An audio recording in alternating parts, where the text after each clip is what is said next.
12월 10일 금요일 아침에 인사드립니다. 안녕하십니까. 성쾌한 아침 원주에서 출발합니다. 김혜정입니다. 주말을 앞둔 오늘도 큰 추위는 없겠습니다. 현재 원주 지역의 아침 기온이 영상 2도 보이고 있는데요. 다만 오늘 낮까지 서쪽 지방을 중심으로 약한 비 소식이 있습니다. 오늘 강원 지역 낮 최고 기온은 15도로 포근하겠습니다.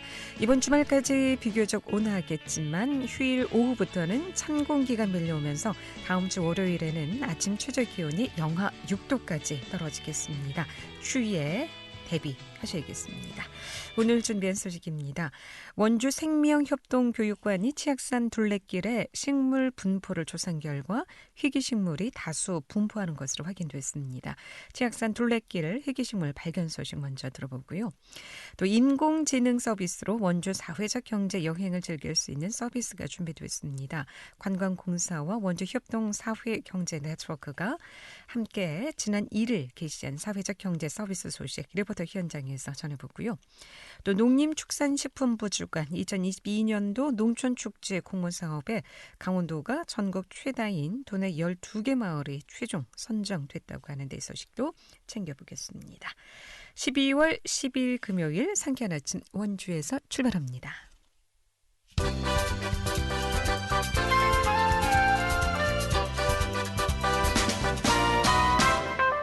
헤드라인 뉴스입니다. 강원도의회가 내년 1월 13일부터 전면 개정된 지방자치법 시행에 맞춰 인사권 독립 체계를 갖추는 등 운영에 들어간다고 밝혔습니다. 현재까지 의회 공무원은 의장 추천을 거쳐 도지사가 임명했지만 내년부터는 의장이 직접 인사위원회를 구성해 공무원 채용, 보직관리, 교육훈련 등 전반을 관장할 계획입니다. 원주문화원이 오늘 오후 2시 원주문화원 1층 공연장에서 향토문화상 시상식을 개최합니다. 이번 시상식은 지역 사회의 발전과 지역문화 진흥을 위해 헌신한 분들을 기리는 상으로 향토문화상, 향토문화부문, 사회봉사부문, 전통예절문화부문 등 총 3가지 부문으로 진행되고 원주문화원과 지역문화 발전에 크게 기여한 시민을 위한 공로패도 수여됩니다. 친환경 유기농 목장으로 유명한 범산 목장이 2021 친환경 축산 대상 축산물 유통부문 농림축산식품부 장관상을 수상했습니다. 범산 목장 고민수 대표는 지난 7일 서울 서초구 양재동 AT센터에서 열린 시상식에서 1위를 차지해 수상의 영예를 안았습니다. 범산 목장은 2009년 농림축산식품부 주관 국내 최초 환경 친화 축산 농장 1호로 인정받았고 2016년과 17년에는 2년 연속 친환경 축산 대상을 수상하게 됐습니다. 헤드라인 뉴스였습니다.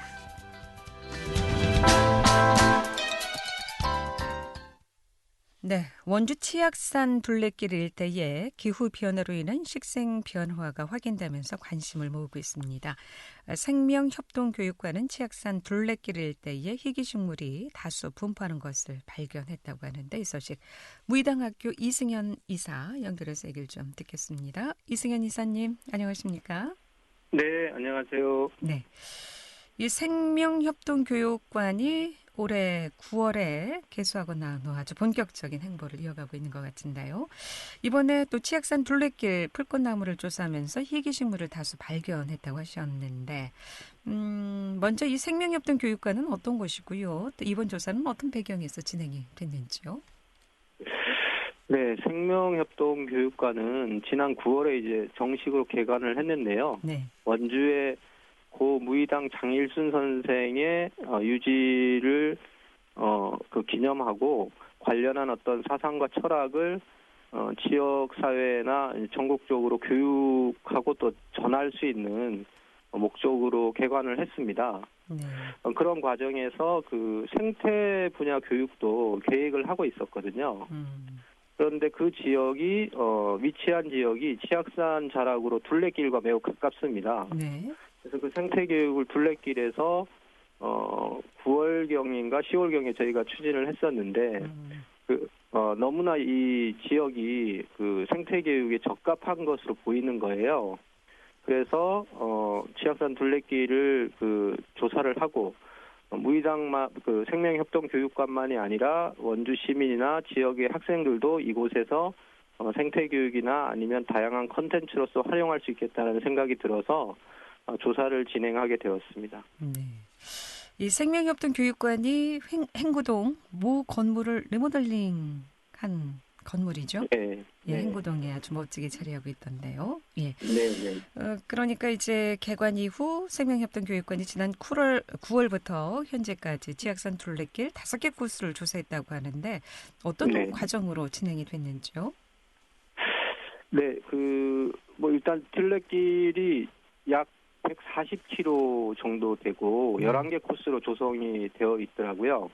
그래서 코스별로 전문가와 생명협동교육관의 이제 직원들이 현장을 함께 걸으면서 풀과 나무를 직접 확인하고 기록하는 형식으로 진행을 했습니다.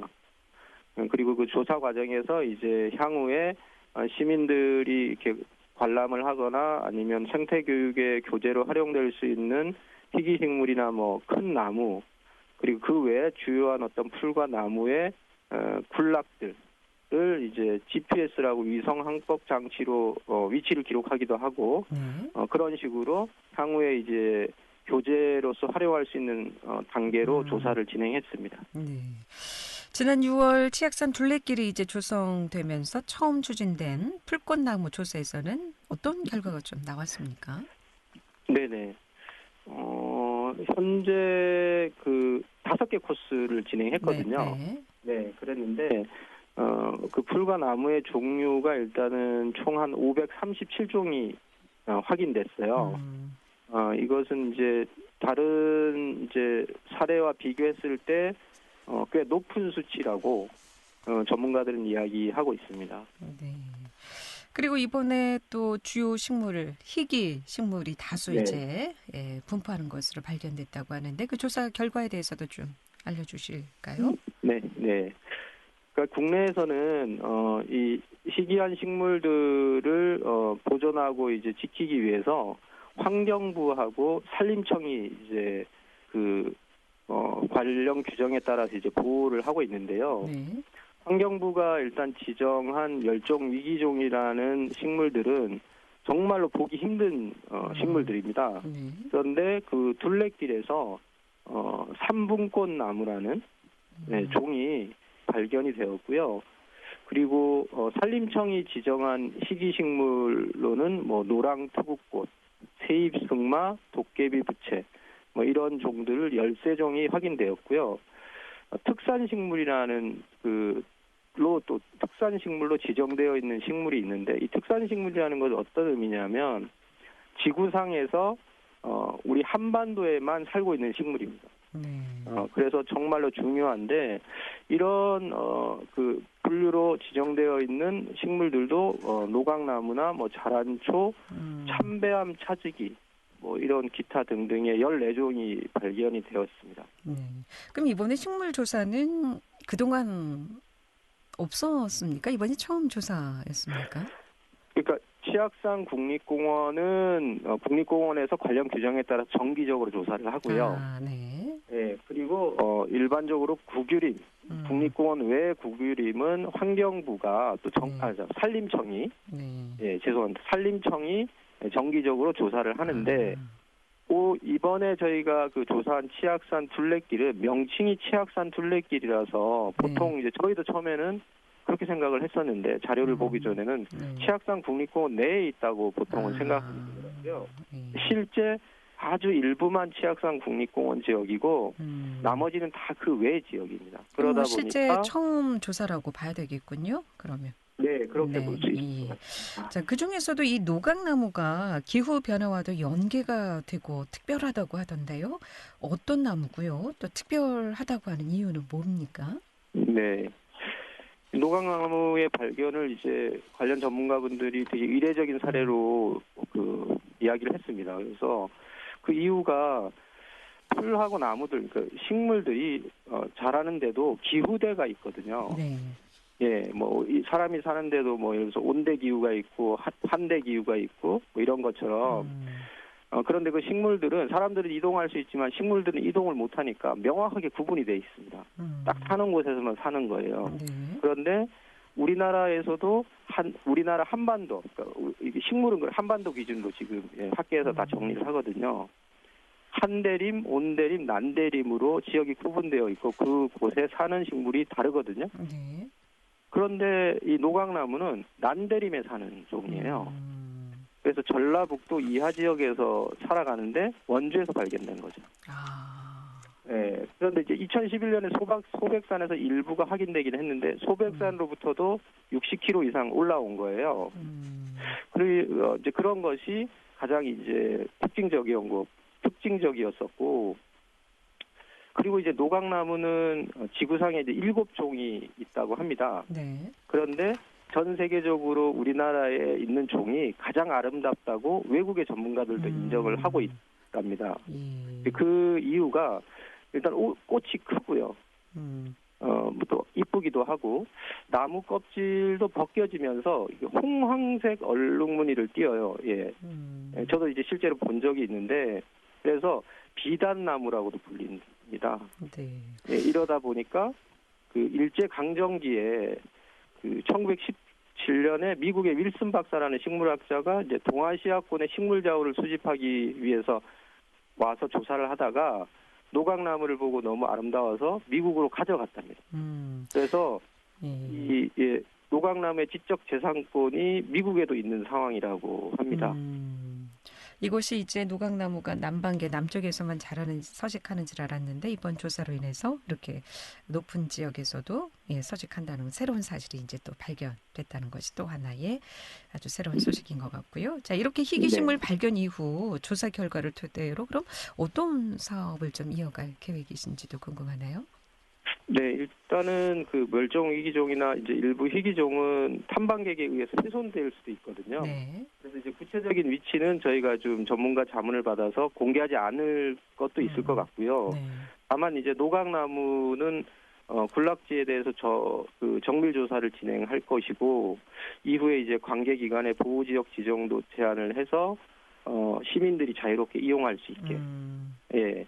그렇게 조치를 하고 또 생태교육 현장으로 활용할 수 있도록 조치를 제안할 그런 생각도 가지고 있습니다. 아직 치악산 둘레길 나머지 코스에 대한 조사가 아직 진행 중인 것으로 알고 있는데요. 남은 일정은 어떻게 됐는지 말씀 듣고 끝내야 될 것 같습니다. 네. 내년 2022년 7월까지 전 구간에 걸쳐서 일단 그 조사를 진행할 거고요. 네. 그 과정에서 주요 코스는 추가 조사도 아마 진행할 것 같습니다.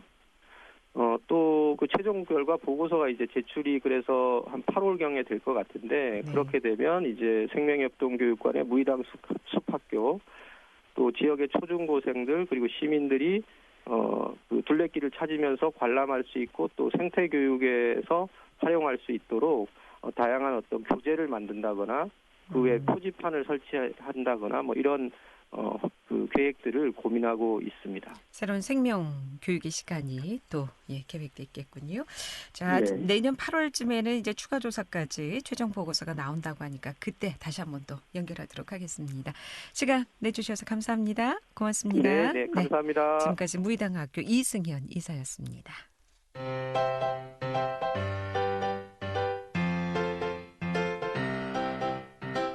KBS 원주방송국이 유튜브 다시 듣기 서비스를 실시합니다. 매일 아침 강원 영서남부권의 뉴스와 정보를 전해드리는 상쾌한 아침 원주에서 출발합니다는 KBS 원주라디오 유튜브 채널을 통해 다시 들을 수 있습니다.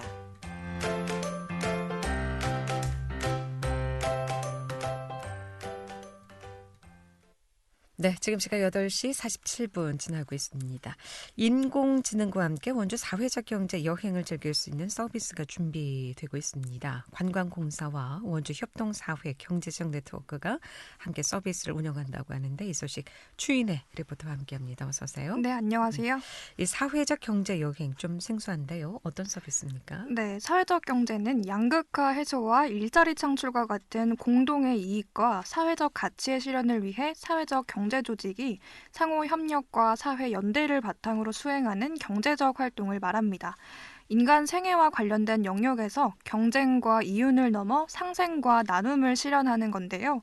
특히 원주는 이 사회적 경제를 이야기할 때 꼭 언급되는 지역입니다. 이 성직자의 역할을 넘어 지역사회 전반에서 사회교육, 복지, 문화, 곳곳에 초석을 놓으며 원주 발전에 기여한 지학순주교, 그리고 무의당 장일순 선생으로 대표되는 50년 협동조합 운동 역사가 원주에 뿌리내려져 있고요.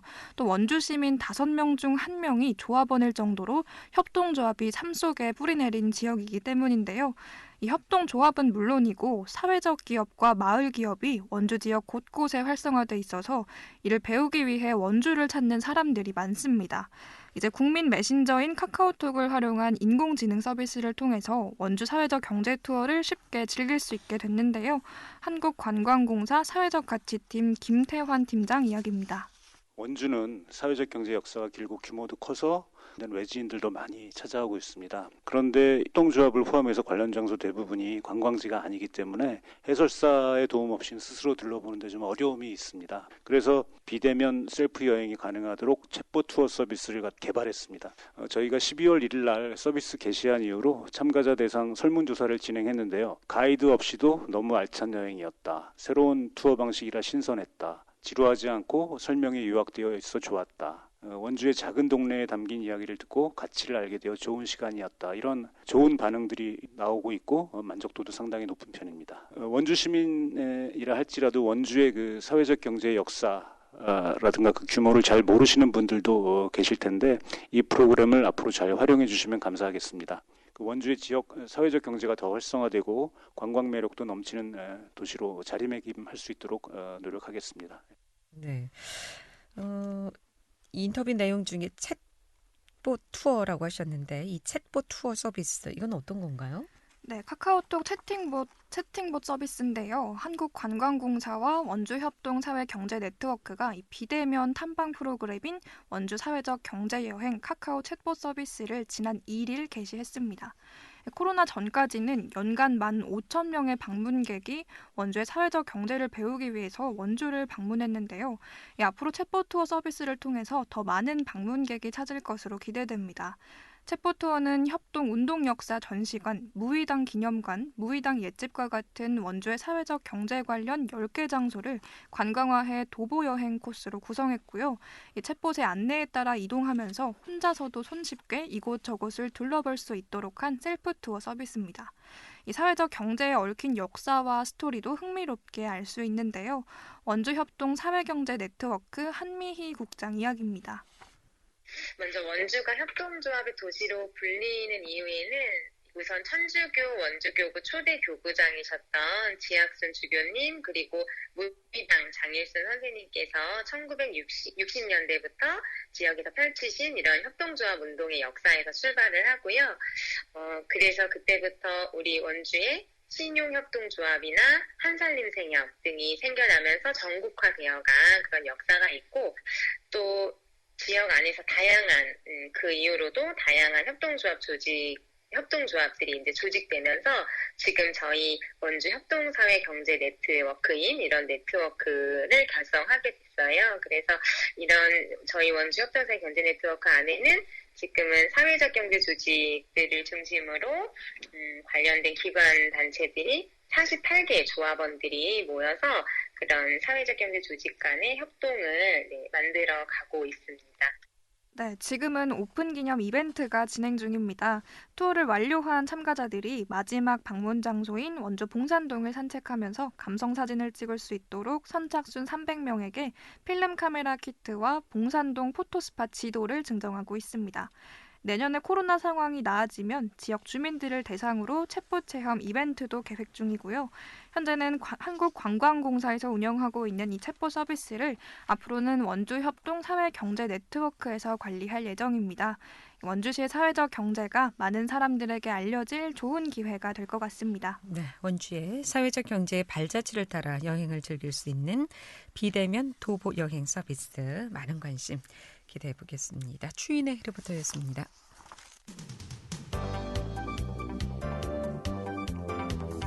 생생한 현장, 유익한 생활 정보를 전해드리겠습니다. KBS 원주 라디오 상쾌한 아침 원주에서 출발합니다를 함께하고 있습니다. 네, 2022년 농식품부 공모사업 농촌축제지원사업에 강원도가 최대로 이제 선정이 됐습니다. 전국 72개 마을 가운데 12개 마을이 강원도에서 선정됐다고 하는데 이 소식은 강원도청 농정과 김경환 농업인력 담당 연결해서 얘기됐습니다. 안녕하세요. 네, 안녕하세요. 네, 반갑습니다. 자, 우선 농촌축제지원사업 어떤 배경으로 시행되는 사업인지요? 네, 농촌축제지원사업은 농촌 지역에서 지역 주민들이 주체가 되어 주민 화합, 전통 계승, 향토 자원 특화 등 특정 주제를 중심으로 지역 공동체 활성화를 위해 개최하는 사업으로 특히 주민 회의를 통해 주민이 주도하고 역할 분담을 하고 지역의 자원을 활용하여 축제 소재를 선정하는 주민 주도용 농촌 축제 지원 사업입니다. 네.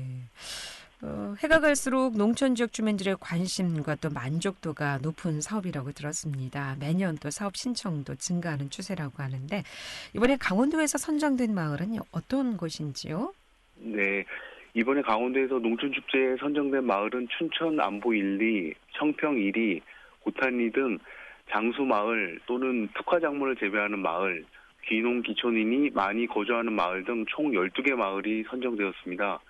계속 지원되는 4개 마을 외에 신규로 지원되는 8개 마을 동안 강원도에서 제일 많이 선정이 되어 여러 마을에서 농촌 축제에 대한 관심이 높아지고 있습니다. 네, 12개 마을 중에서 뭐 원주나 횡성, 평창, 이렇게 저희 그 지역이 해당되는 것도 있습니까? 예, 그렇습니다. 원주에는 고유마을 한마음 축제, 영월에는 엉디아 뱃놀이 축제, 인제 꼬부랑 축제 등 다양한 지역 자원을 활용한 축제가 계획이 되고 있습니다. 그렇군요. 이렇게 마을 단위 축제다 보니까 각 마을 테마에 맞는 지원도 좀 필요할 것 같은데요. 이렇게 선정되면 향후 어떤 지원이 이루어지게 됩니까?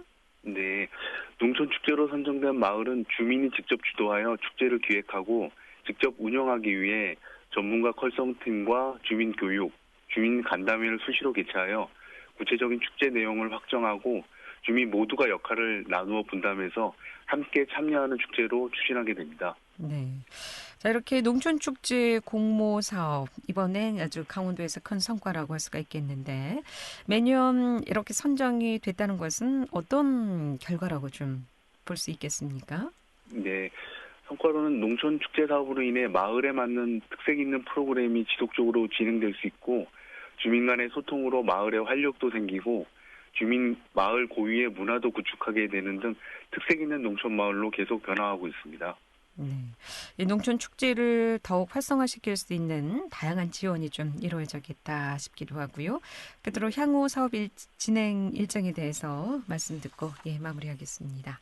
네, 이번에 사업 대상으로 선정된 축제는 12월 말에 사업비가 확정이 되고 내년 3월에 예산이 배부가 됩니다. 이후 농촌축제 전문가 자문을 통해 마을 프로그램별로 교육을 실시한 다음에 축제가 개최되게 되고 축제를 마친 후에는 만족도 조사 등을 거쳐 성과 보고회가 연말에 이루어질 계획입니다.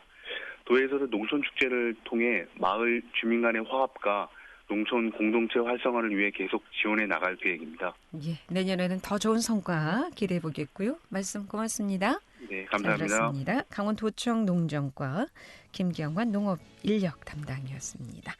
네, 12월 10일에 보내드린 상쾌한 아침 원주에서 출발합니다. 여기서 인사드립니다. 구성 문수연, 엔지니어 김한나, 제작 진행의 김혜정이었습니다. 안녕히 계십시오.